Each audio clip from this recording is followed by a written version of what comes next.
Well, folks, the debate rages on. Is it John Venables and Robert Thornton? It might not have been Robert Thornton, I think it was.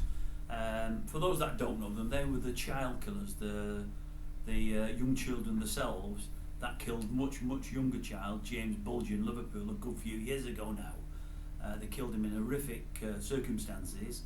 I think they served 9 or 10 years in prison. I think that's all it was. It's remarkable really that they got let out at all, but they did. I think Thornton's been out ever since. Venables is now back in there. He's done things against his bail conditions on a couple of occasions, and on each occasion he's been rearrested. I think he's been chasing parole this last week, well, the last few months, and I think in the last couple of days it's been revoked. They've said, no, you're not going out, you're not ready for it yet. I think he's been in there two years, I think, this latest time, and they said, no, you're not going out.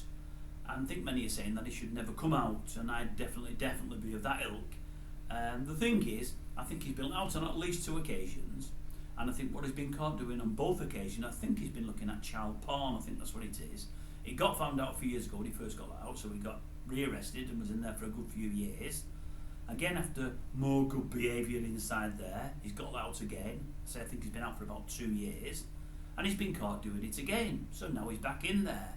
And my thing is this, I mean, they killed that young kid in absolutely horrific circumstances. They may have been young themselves, but still, you know not to do the things that they did to that young child. Venables has been in there on a couple of occasions now. He's had plenty of time to rehabilitate.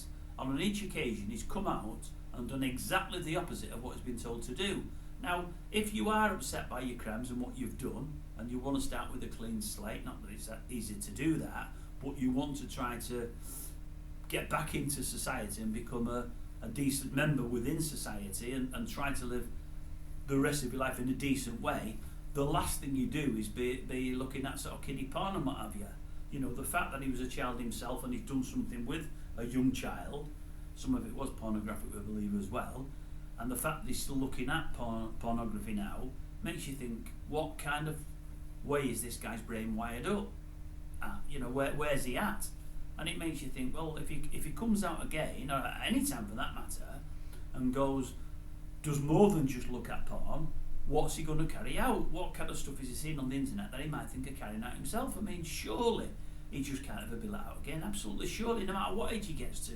I mean, at the end of the day, if I've been in prison as long as him, and I come out, I want to sort of start all over again and get some kind of clean slate. But the biggest thing in my mind, if I'm told that you don't do this, and this, because if you get caught doing any of those things, we bring you back in, the last thing I'm going to do is any of those things I'm told not to do. So that just shows he's got no respect for authority, and he listens to nothing anybody says. If he's willing to risk getting caught and risk going back in there, what other things is he willing to risk doing? You know, and how on earth they can ever let him back out is beyond me. As I say, the other fella's lucky to be out, but as far as we know, he's not reoffended and done anything since. How he's living, where he's living, I honestly don't know. But this Venables character, something's seriously wrong there. Seriously wrong. I just hope they never let him out again, but you know, these do-gooders, there's plenty of them around, and they always want to do the right thing. They don't want to accept responsibility when things go wrong, you know, when the right thing leads to something else horrific, but at the outset, they want to be seen to be do-gooders, and they tried twice with Venables, haven't they, thus far? It's not worked thus far, so what makes them think it's going to work the next time? I'm not sure it ever will. I'm really not. No wonder James's mum and dad are distraught and worrying on a daily, weekly, monthly basis about it all.